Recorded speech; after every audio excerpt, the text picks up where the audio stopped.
Hey Thriver, welcome back to the Career Thrivers podcast. Now, today I'm going to let you into an exclusive C-suite conversation. That's right, I had the opportunity to sit down with Kate Burke, the Chief Operating Officer and the Chief Financial Officer of AllianceBernstein. She joined me for a conversation that was exclusive for our Rise and Thrive Advancing Women Leaders program. Now, this is a coaching program and an in-person learning experience for emerging women leaders. And Kate came in to talk about career pivots that led her to the C-suite. Check out this conversation. So I'm excited to introduce Kate. We've talked a little bit about Kate joining us, but she, of course, is the Chief Operating Officer and Chief Financial Officer at AllianceBernstein. And so about a month ago, I had an opportunity to MC an event called Young Enterprising Women. And Kate shared her story. We were actually at AllianceBernstein, and I was just so moved by the transparency and the connectedness of her career pivots and just being really intentional in owning her power across her career that has led her to the C-suite. So we've been talking a lot about owning your career development, really taking an intentional approach to how you communicate your story, which is our session that we had just wrapped up. And so I want to share a little bit more about Kate. She's responsible for overseeing the corporate functions of the firm, including corporate communications, diversity, equity, and inclusion, corporate citizenship, finance, global technology, operations, human capital, and administrative services are all a part of her responsibilities, as well as the strategy. She was previously the head of Bernstein's private wealth. She was the chief administrative officer, and prior to that, she headed up human capital as a chief talent officer. She has more than 2 decades of financial services and consulting industry experience. She joined Bernstein Research in 2004 in institutional sales. Again, shout out to our salespeople in here. I'm a former salesperson, so can always relate to that. Where she rose to senior vice president and managing director, overseeing institutional sales teams in the Midwest, New York, and Canada. Prior to joining the firm, she was a manager at A.T. Kearney, where she led client cross-divisional organizational development programs. She holds a BA in economics from the College of Holy Cross and an MBA from Kellogg School of Management at Northwestern University. She's been named to American Banker's 100 Most Powerful Women in Banking and Finance for 2021 and 2022. Nashville Post's 2021 Most Powerful Women in Nashville, as well as their charge leaders in finance for 2021, 2022, and 2023, and was the recent Markets Media Positive Impact Award awardee. She's been recognized, and I'm quoting here, as a woman who not only excels at her day job, but goes above and beyond in terms of giving back and making a difference. She's been featured in publications like the Wall Street Journal, Institutional Investor, Insider Financial Planning, and Oprah Magazine. So welcome to the stage, Kate Burke. That was quite the introduction, I have to say. Thank you all for having me and taking the time out to have these conversations. I think I'm excited to see all of you in the room. And I think what you'll hear me talk about a little bit today is just the importance in investing in yourself. And that is clearly what you all are doing here today by being in this room and taking the time out of your busy lives to think about how can I continue to advance and excel in my career going forward. So I'll give you a little bit of backdrop. And then Brittany and I think, are going to have a little chat, and then we'll do some Q&A with all of you and I'll answer whatever I can in terms of what's gotten me here. But if you go back to the very beginning, and if you'll indulge me in this, I grew up in Rochester, Minnesota. It was a town of about 70,000 people. And there was 2 industries in my town, IBM and the Mayo Clinic, which is a hospital. And so you were either in those 2 or in the service industries supporting one of those 2. And so growing up, those were sort of the career paths that were obvious to me. But I had this interest in finance, and it really stemmed from an early age, my dad, having 5 children, was trying to save for us all to help us go to college. And so he started to invest, and I just got really interested, and we would have conversations. He was a physician, so he was a self-taught investor, and we used to have conversations about the markets, and it really piqued my interest. So I thought to myself, well, I'm going to be in banking. So I went to the local banks for one of my summer jobs and applied and became a teller, because that was my entree into banking in Rochester, Minnesota. But that's what there was. And I didn't really know what I didn't know, except I knew I didn't know a lot. And I think that's part of, over time, where I got really comfortable, which was like, I was aware of what I didn't know, needed to learn it, recognized I didn't know a lot, and got really comfortable starting to ask questions and using the power of inquiry to really be able to broaden my knowledge and my skill set over time. I pivoted to go to college, went to liberal arts college, studied economics, started to understand a little bit more about the financial world. But my first job out of college was working for a not-for-profit, because I also wanted to give back to the world, where I was making $6,000 a year and nannying part-time so I could do the work I wanted to do in the philanthropic world. And started networking, though, because while I was out in the New York area, I still didn't really have any contacts in the investment community world of New York City. I wasn't raised there. I didn't know people. Some of my friends had gotten jobs in the industry, but that seemed to be through connections. And so I started networking with almost anyone who would talk to me. And I ultimately got a job doing investor relations as an associate for Tommy Hilfiger, because I had a meeting with my aunt's best friend so I could talk to her husband, who was a commodities trader, because I thought I wanted to do fixed income trading. And in talking to her, she was at Tommy Hilfiger, and she said, "You don't want to do that. You are not, trading is not your thing. You're a good writer. You've done that." Because part of my job in the not-for-profit was writing. She's like, "You should take your economic experience, do investor relations, and come work for Tommy Hilfiger. It'll be a lot of fun." Right? And that was like a pivot for me. I didn't know it. It wasn't what I was looking for, but it was just in these early stages of trying to get my foot into the door and be open to talking to pretty much anyone who would meet with me about potential careers that started me down this role of investor relations. I worked for an amazing woman who gave me a ton of breadth. I had a tremendous amount of access to our CFO, COO, our CEO, Tommy, at that time, which was kind of incredible, being like 22, while Tommy was like this huge rising fashion brand. It was really fun. I was the only person that dressed like this in my 20s at Tommy Hilfiger, while everybody else was in like sweatpants and like jeans and skateboarding down the hall. So I was super not cool. But it was really fun. And I got to get exposed really early to a ton of things I didn't know, really, and had to learn a lot about what it was to invest in a public company and how people made their investment decisions and how we told the Tommy Hilfiger story to the potential investment community. And I kind of fell in love with investing, right? Which I already knew I loved, but it was really wonderful learning and understanding how investors were making those decisions.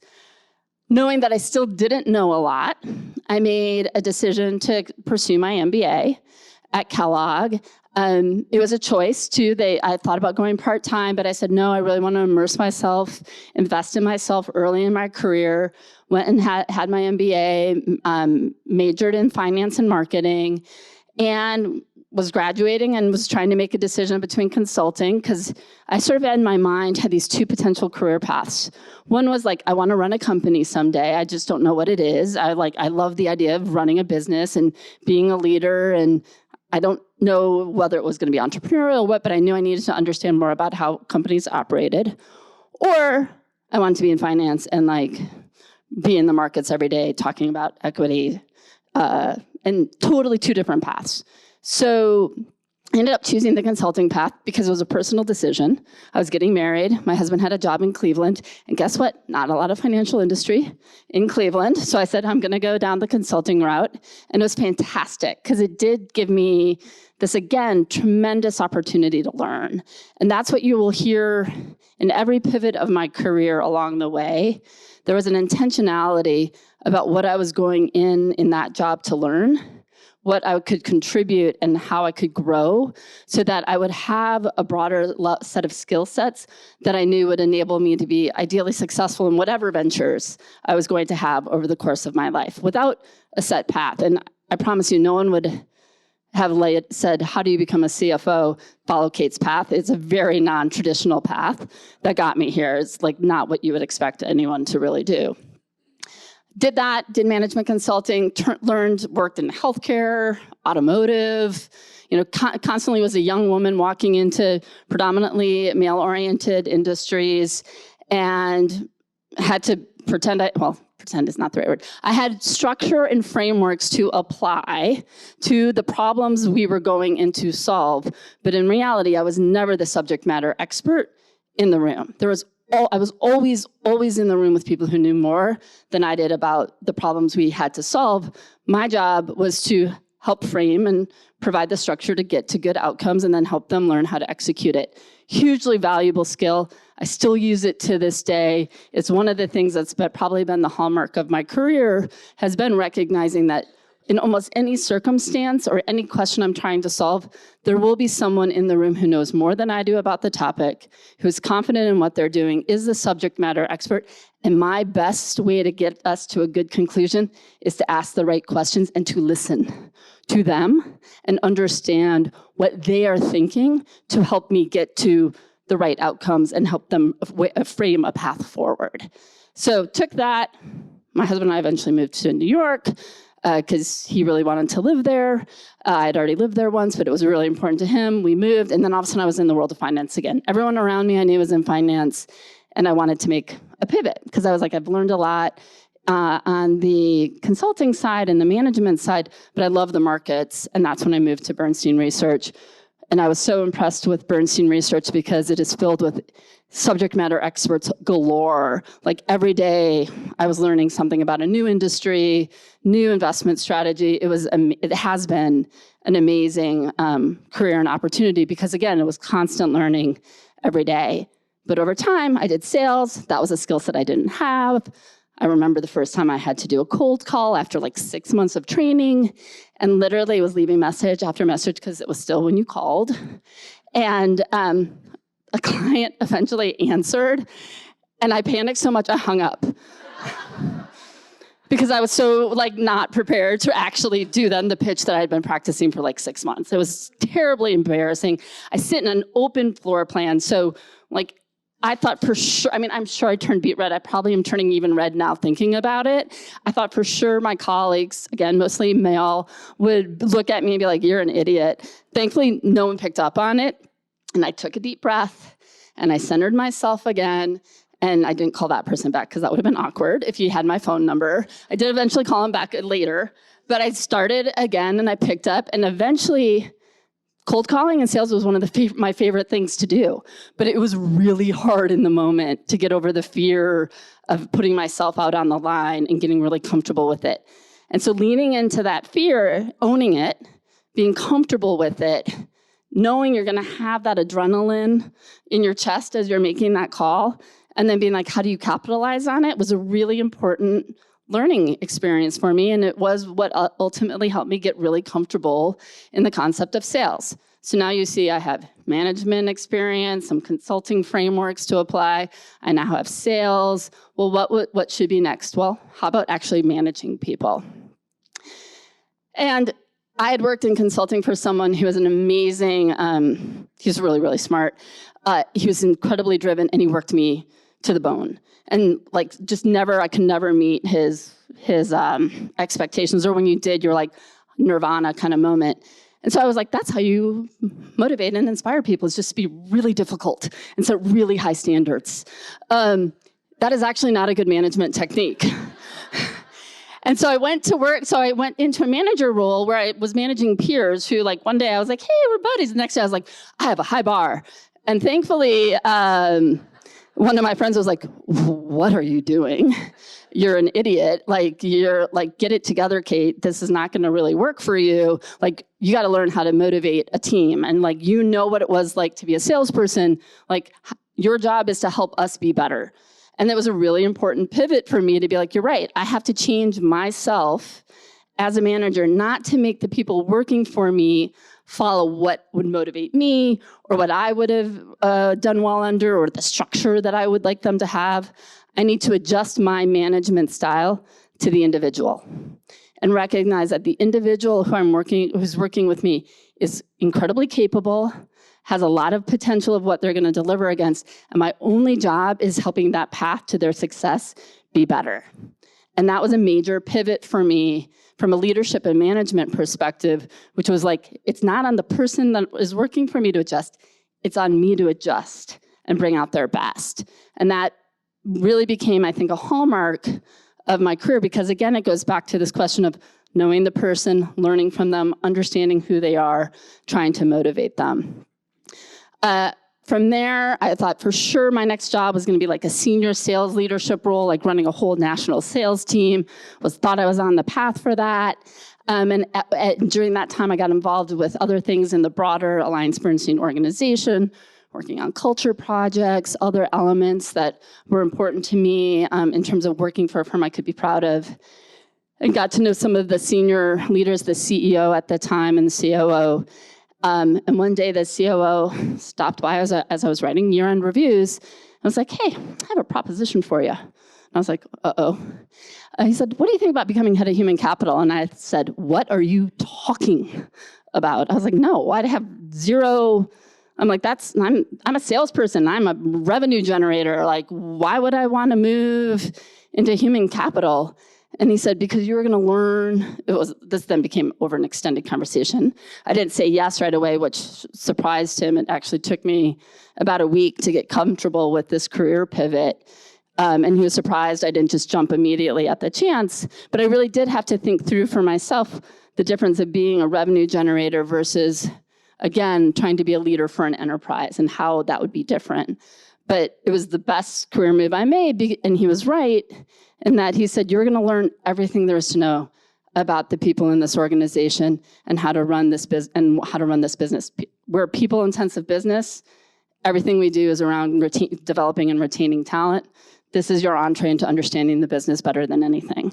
And that proved to be the case. Again, circumstances unfold where then we had a CEO transition. Seth Bernstein, my current CEO, came in.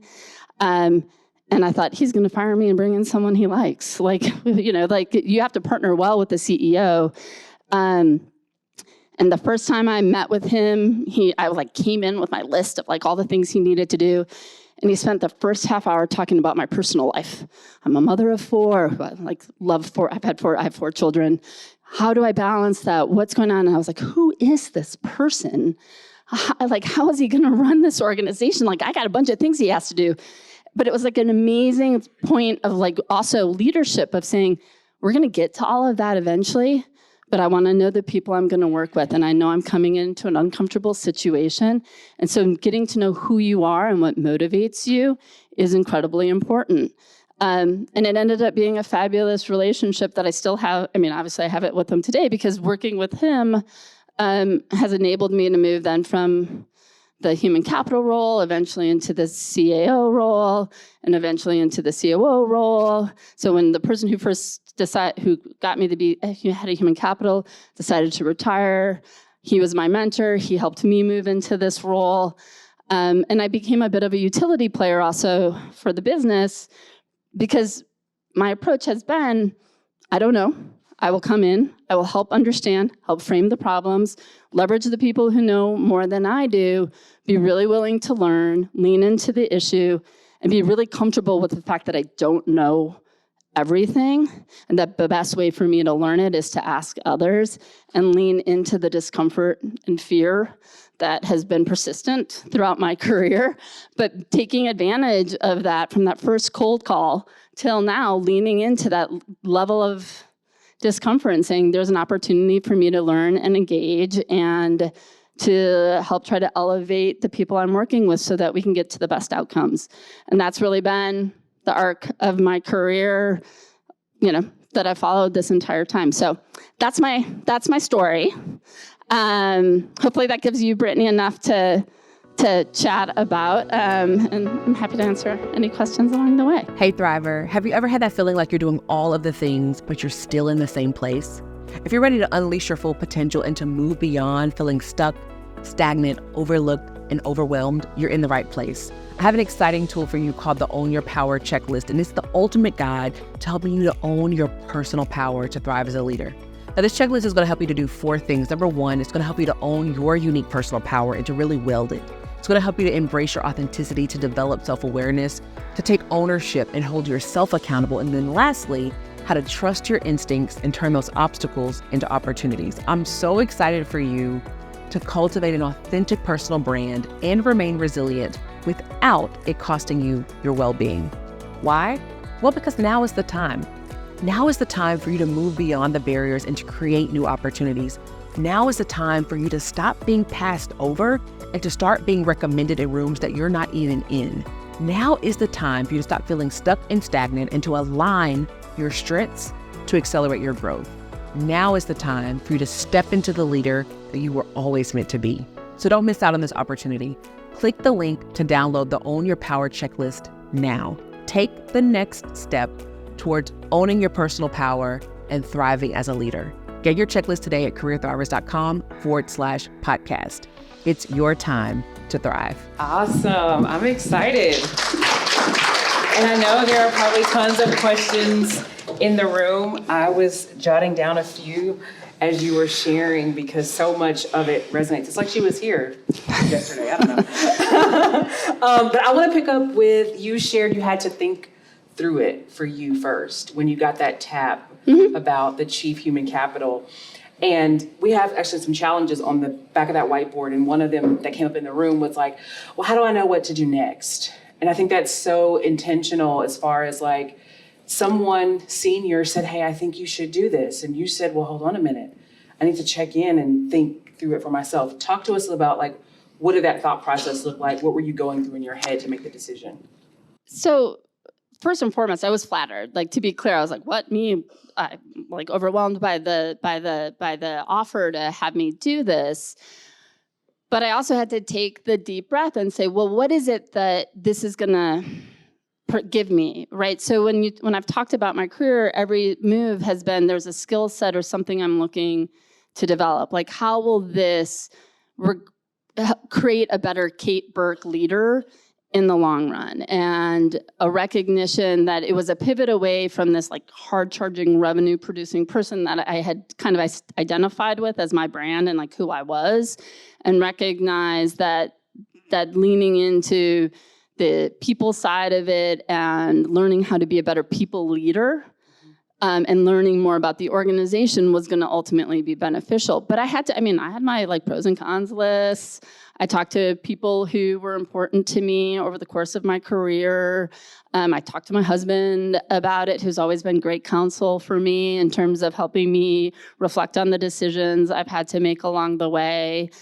And then I ultimately went with my gut. I mean, it did kind of come down to like, this is like when the opportunity is there, even though it's slightly uncomfortable or different than you have, there's a term in business school, it's like BATNA, like what's your best alternative to the negotiated outcome or agreement, I guess is the agreement. But that business concept has applied to my life a lot where I'm like, what is the best alternative? So if I don't do this, what do I think will then happen if I don't? Like, where do I think that path is going to go? And is that path more appealing to me than the current path or this current opportunity presents? And so that intentionality of saying, pros and cons, what's my alternatives? What does this mean? And it could have meant that I would have had a career in perpetuity in human capital. Like that very much was one of the endpoint, like that was an endpoint option that I had to significantly think through and decide if that is the case, will I be satisfied and happy? Yes, was the answer at the time.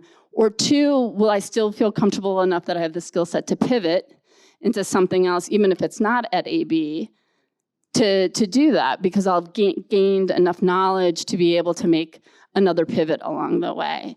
And that ultimately is what gave me the courage to do that, where I was walking into a team of human capital practitioners who were amazingly good, deep subject matter expertise, and I was like, hi. I'm here. Guess what? We're going to think about things a little differently, and I'm going to put, and really have to build a lot of credibility with them that I wasn't going to blow up what they were doing, but at the same time, we were going to go through a lot of change. Yeah, that's so good. We talked a lot about, can you all hear me okay? No? Your mic, I think, is off. Oh, maybe. It's off. Okay. We can do that. We can pass the mic. Thank you. Yes. So you talked about, I want to lean into your consulting experience because you talked about being in the room with people that are smarter than you, which I think is such a huge takeaway for all of us when we think about like the rooms and even our personal circles.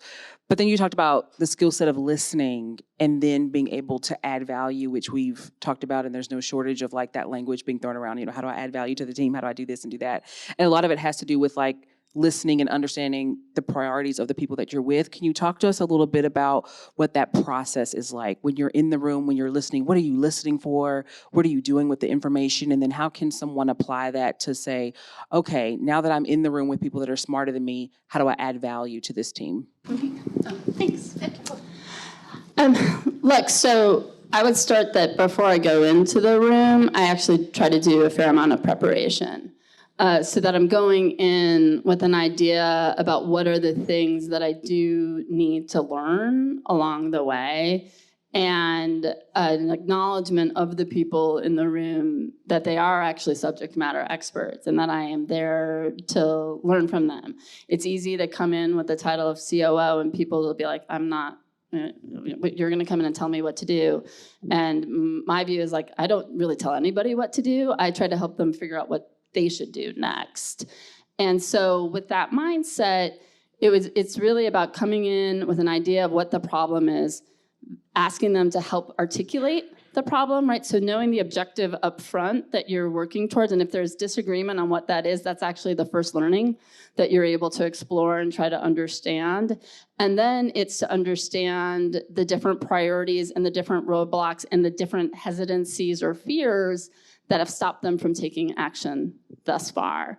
And you ask those questions, and people are usually pretty good at being able to articulate what have been those challenges that have gotten there. And sometimes just the very act of getting that off their chest and getting that onto the table is like a very good first step of then saying, okay, you listed out these 5 or 6 things. What's the most important one to you, right? And keep trying to put it back on those that you're working with to then come in and say, here's what I'm, like by going back and taking those 5 things and saying, these are what I heard, clarify, did I miss anything, right? Like again, making sure that you actually heard, and oftentimes there's nuances that then come out because they're like, no, I didn't really mean it that way. But really, I talk very little in meetings. I really try to make the conversation be driven by the people I'm in the room with, and then my job is to help create that structure, help pull out the insights, get agreement around those insights, and then make sure we have next steps. And the next steps is incredibly important, and who's accountable for it. Because a number of times over my career, we've left and been like, we're in agreement. No, we're not.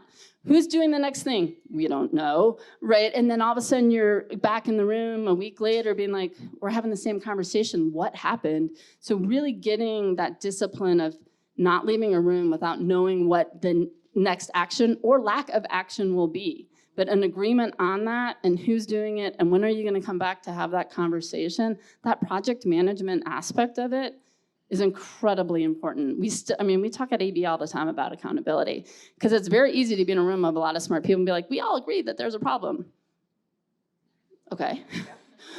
Do we agree on who's fixing it, right? Like, what are we doing? Who's taking it on?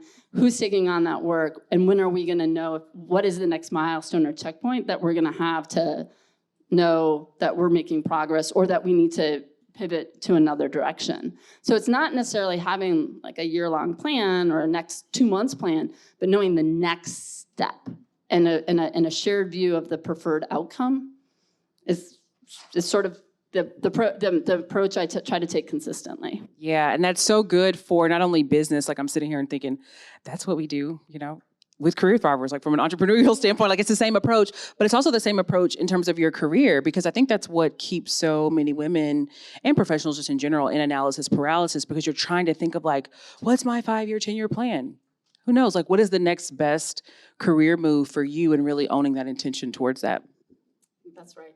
Yeah. So I wanted to ask you about the tap. We talked a little bit about the tap earlier, and you mentioned it I wrote down, I have a proposition for you. Yes, I'm back to that role. And I guess the question here is, as emerging women leaders, that's who's in the room today, thinking about how do you position yourself to be the obvious choice, to be the leader in the room so that those opportunities come to you, where leaders are thinking about like, hey, I think this would be a really great opportunity for you. How have you done that in your career? And what would you advise this room in terms of how do you set yourself up for those opportunities to be thought of for new roles and opportunities? So one of the reasons I believe, I can't validate that this is why I eventually got that tap, is that the COO, when I would see him, and I would see him regularly in the lunchroom, and I mean, this is why I actually believe in the power of in-person. Yeah. And I do think we have to continue to evolve flexible work and all of these elements that are underway. But the power of personal relationships, I think, is really important. So I had worked with him on a project. He had gotten to know me a little bit, but I would just see him randomly, like in the lunchroom or in the hall, and he would ask me, how's business? Or what are you up to? And actually, one of my pet peeves still today is when I ask that of someone and they're like, I'm real busy. Okay, we're all real busy. Like everybody who works is real busy. That is not an answer of what you're doing. Like what I would say to him is like, oh, I just had this meeting with this client. It was really interesting. He brought up this thing in the marketplace, and is AB thinking about doing that? Or my clients are really worried about this, and we're spending a lot of time trying to address this problem with them. Is AB thinking about that? And so almost every conversation I had with him was directed towards business. Not how, yes, we talked about family and kids and the personal side of life too, but if he asked me what was going on, how am I doing, what am I up to, I never gave a vague answer. I gave a very specific answer about it, which showed, I think, to him that I was interested in engaging in more than just the next sale and what AB as a firm was doing. And so that was one. Two, we were doing a lot of work around women at the time, and I was volunteered to be on our Women's Leadership Council, so I got to know actually the head of human capital in that role, had my own independent relationship with her. I'm very transparent. I've learned to speak my truth, but make sure I'm aware of when and how I'm doing it. So it's not like just whatever I want to have is like a verbal onslaught. Like, no, framing it in my own head of like what I want to say and when I want to say it and why do I want to say it has actually been an important lesson for me along the way, because sometimes I've said things I was like, oops, I've seen the reaction on your face. That was not my intention. Let me pull that one back in and reframe that for you.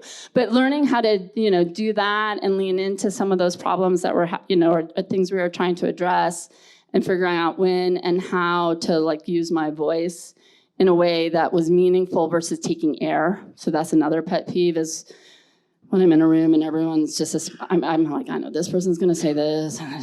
What is it we're trying to get to? And if I don't think I'm gonna say something and it's a nuance, because it's very easy to be like, I'm not. So I would also get feedback saying you're not speaking up enough in the room, right? Like you choose to have a meeting after the meeting rather than in the meeting saying what you think. Kate, you're waiting, and then you're saying something really interesting to the one person who's running it after the meeting, and it would have been more valuable to use your voice in the meeting. So that was another fear and comfort level that I had to get over, which was not wait and make sure that I really think what I think and only share it with one person to get validation, but be more willing to put the risk out there and what I think out there and recognize that it was as valuable as what other people in the room were saying. So it was taking enough airtime, but not too much airtime. Yeah. And that's an art. And that's knowing the room and knowing the people and knowing the problem, but also knowing that you have a voice that is valid and has a different perspective. And if no one is sharing your views at the table, get really comfortable learning how to share them in a, constructive, validating kind of way that helps move the conversation forward. Fantastic. So we are coming to you all after this next question. So get your questions ready and we'll run the mic. So you mentioned some of the work, and AllianceBernstein is doing some incredible work in the diversity, equity, and inclusion space. I know Janessa and Bryn and that entire team, they're incredible. Can you talk a little bit about just the priority and the perspective of advancing women leaders, particularly as you mentioned within a male-dominated industry? Look, it's a challenge, and we have made progress, but we've also, this pandemic has been really challenging in setting us back there. I don't need to, remind everyone of all the literature that was written about the inequity of the work in the home and how that had a unfair, that was challenging for many women to be able to learn how to try to manage both and take on multiple priorities in that. So it's been harder that I will be honest in saying I am disappointed that we don't have more. And when we lose senior women, I don't mind as much losing them to other competitors. I know that sounds weird because you should be like, I don't want to ever, the truth is I never want to lose anyone who I think is good. And so I get really competitive when we do. But I feel better when they choose to go somewhere else because I'm like, you're in the game still. What I don't like is when we lose women who say, I'm out of the game and I'm gonna take a break or I'm pivoting into something very different, because then I keep thinking to myself, we need to learn how to rethink how we work in a way to create other kinds of jobs and other kinds of ways of keeping women engaged in the workforce through those moments. I mean, I had 4 children, 3 of the 4 while working at AB. And I was intentional, but never said it. When I had them, there were times I said no to projects. And I was like, I hope this isn't a career killer, but I got a new baby at home. I'm not taking on that 6 a.m. morning meeting. That's not gonna work. And there were times people were like, I cannot believe you didn't say yes to that. But I was like, I am trying to live my life in a way that is good for me, and I need to figure out how much I can lean in and lean out. I know Sheryl Sandberg gets some grief about her lean in, lean out book, but to me, part of that resonated because I did lean out. I worked, I didn't leave, but there were periods where I was like, I am gonna go with the B+ Kate, not the A+ Kate right now, and be okay with that, and say no to things or do that. And we don't create an environment that is comfortable for women to be able to do that. And so we lose women who say, I can't be A+ Kate, and I don't have a window to be a B+, so I'm just gonna go and I'll get myself back in, or I'll make a different choice. I don't know how to solve it. It's been it's frustrating because so much of the culture is about productivity and results. We are a results-oriented organization. So how do you manage and say your results can be not this? It will give you a different milestone or marker, and manage and be accountable for that versus it happening sort of by circumstance. And I was just fortunate that my B+ Kate was pretty good, so that I was able to stay pretty competitive with the other people around me. And then my children are all spread out by 3 years, and that was some intentionality too. I had them, got back in the game, got my next, progress, had another kid. And then someone would be like, you've been pregnant the entire time you've worked here. And I'm like, no, I've been here 10 years. That is physically not possible. But living through those kind of moments, right? And being like, and what does that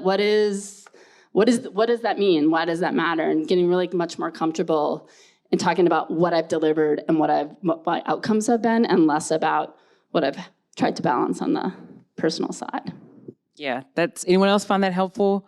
Very helpful, because I know that, what's the other phrase? Quiet quitting. Oh, I hate that phrase, but it's so true. I know people are doing it, and it's driving me crazy. Yeah, that was a tough one, particularly to the DEI work, because it's like, well, if you look at the data on who's doing the extra work, particularly around culture, it is diverse talent. It's women, it's professionals of color. So if you look at it from an equity standpoint, a lot of more of that work is falling on a certain subset. So is it a quiet quitting problem, or is it an inclusion? It's an inclusion opportunity. I think it's an inclusion opportunity, and I think it's about recognizing more explicitly the value of that work, and that it is something that is meaningful to the broader organization and enterprise, and that diversity of thought and the inclusion of different views is a really critical aspect, because I can tell you for certain that our clients are diverse. and that we need to be able to understand multiple perspectives in making those kinds of decisions. But the quietly quitting phenomenon is I don't think a gender necessarily issue. I think that this is something in the pandemic where people, if you remained employed during it, it was not a great, everyone now will say, oh, but we made it through. And I'm like, but at what cost? Yes, like you did make it through, and you like the flexibility aspect of it, but even during the pandemic, you had flexibility in that you were home, but you were always working. Yeah. Now we're trying to figure out a flexibility model that enables you to like have the focus and the intentionality around your work in the time that is most productive for the firm and for you in terms of learning and progressing, while at the same time giving you enough leeway to get to a better equilibrium than we were at, for sure. And we're not there yet. I mean, we're trying to figure it out still, and it's gonna take time. Yeah, someone in the room shared yesterday, how do you handle, one of the challenges on the board is inheriting additional responsibilities without compensation? Well, that's also been the hallmark of my career. I mean, look, I would say, like, you got to do, I mean, look, I do have a view, like, I've always done the job before I've gotten the job. Yep. Right? I didn't say, before I take that on, I want to know exactly what I'm going to get paid and how you're going to compensate me for it. I've said, I'm going to do the job. I see the need. I'm going to start doing it. And when you make me the manager of a sales team, it's because I already had taken on the work of running the schedules and doing the collective work that needed to be done. And so it became obvious that I was going to get the role. Once I got the role, I did the work. And then I was like, and now you got to pay me for it. Yeah. Right? And you do have to advocate for yourself on compensation and recognition of, as you've taken on more, is your compensation following it? But I don't think you should always believe your compensation is going to lead it, right? And that's an important differential too, to just be aware of, because you can, if you ask for too much, then the bar of if you ask for a certain level of compensation, then the bar is set of what you have to deliver. And then when you don't, then all of a sudden, oh, why is she not progressing the way we thought she was going to? Well, kind of manage those expectations along the way, but certainly self-advocate. Yeah. What questions do you all have? Thank you for sharing your story. My question would be, walking into a room knowing that you're going to be one of the minority, especially the higher you climbed in your career, how did you handle that, especially if you walked into a room and you kind of got that face? Like, there have not been many moments where I would say I got like the face of, Kate's, females entering the room. I would say that there was a inner reflection that I would need to do before I went in the room, knowing, I used to do the Wonder Woman pose in the bathroom. Like, if I knew I was going into a tough meeting, like that was, again, one of those little quips that I was like, I can use that, right? Where I would know I was going into a tough meeting, usually with a male counterpart or a group of men, and that I would be often the sole female. And there were times, sure, that I felt like, are they talking over me, or am I getting ganged up on? Or my idea, I would say it, and then someone else would re-articulate it, and they'd be like, brilliant. And I'd be like, yeah, that's what I said. That was part of the power, like the power pose was saying, I'm going to go in and I'm going to bring the full power of myself into the room and know that I deserve to be in this seat, and that in the end, they're just men, women, whatever. They're just there. They're just there too, and they think that they know more, but do they? Sometimes they do, sometimes they don't. And so it was really just, honestly, it was a competitive, like I am a competitive, I played high school sports and stuff, like I have some inner competition. And when I would leave a meeting and be like, I got outshone by someone, or I didn't like say something, or I had an idea, but someone got to it first and said it, so I have a ritual at the beginning of every day in my car ride. It's actually a quiet car ride. I don't listen to music. And I think about the meetings that I have ahead of me. And my day is mostly meetings. And what are the most important ones? Who's going to be in the room? And what are we trying to, what do I need to bring to the table to get it forward? And then at the end of the day, I use my drive home to say, and how did I do? Did I deliver against my self-expectations today? Did I miss an opportunity to be more additive because of whatever was holding me back. I was tired, or I was intimidated, or whatever the answer was, and be like, how do I not let that happen again?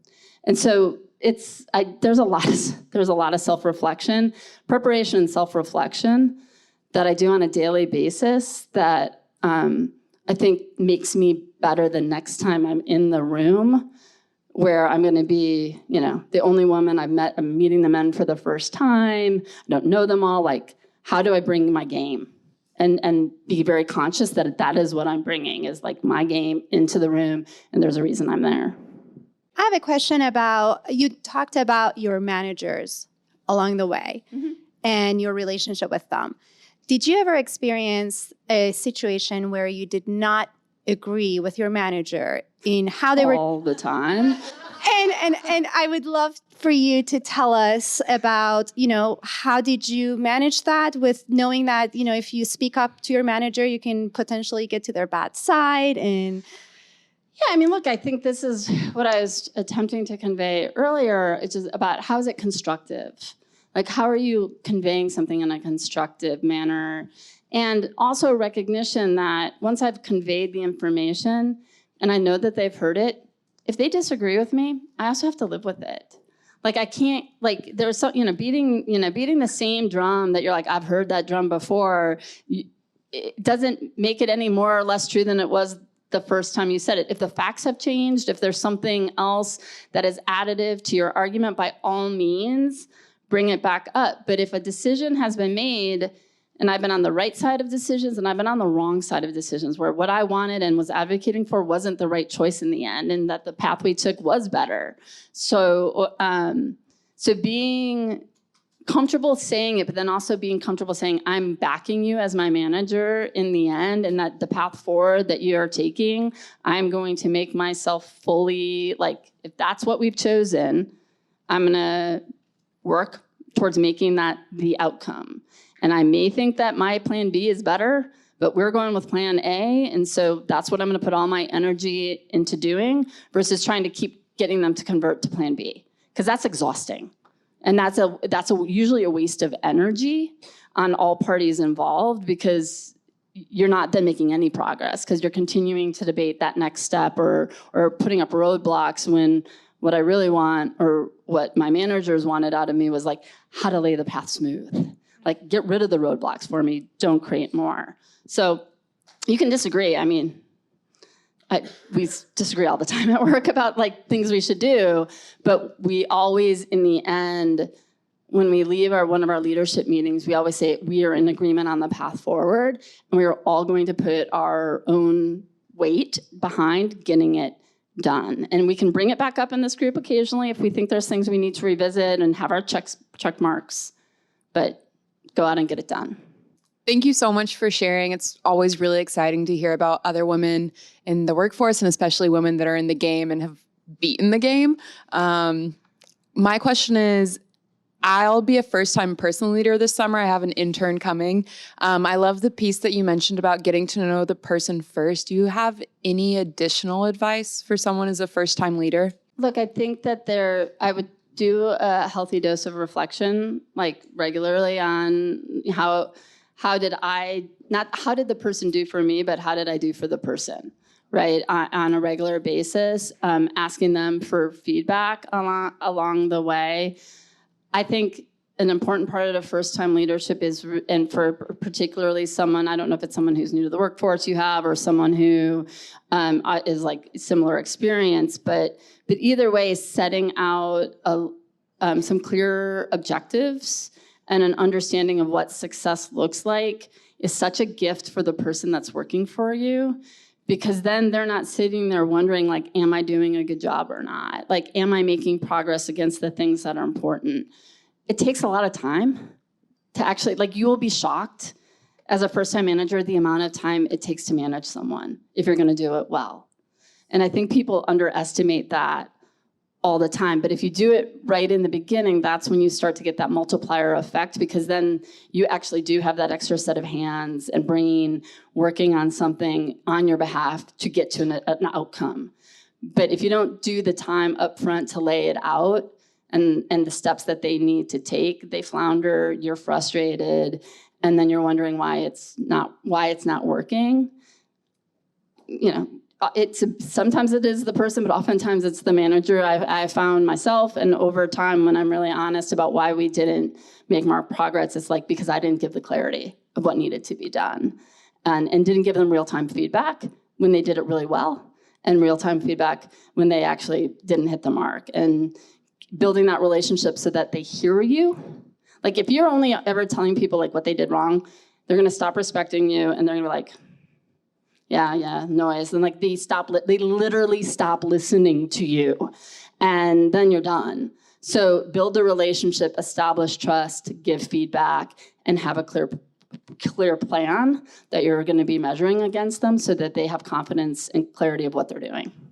Wow, I don't know about you, but I am definitely inspired learning about Kate's story and really just hearing how she owned her power, trusted her instincts to really lean into those small pivots that have now led her to be where she is today, and not one, but holding 2 C-suite positions inside of AllianceBernstein.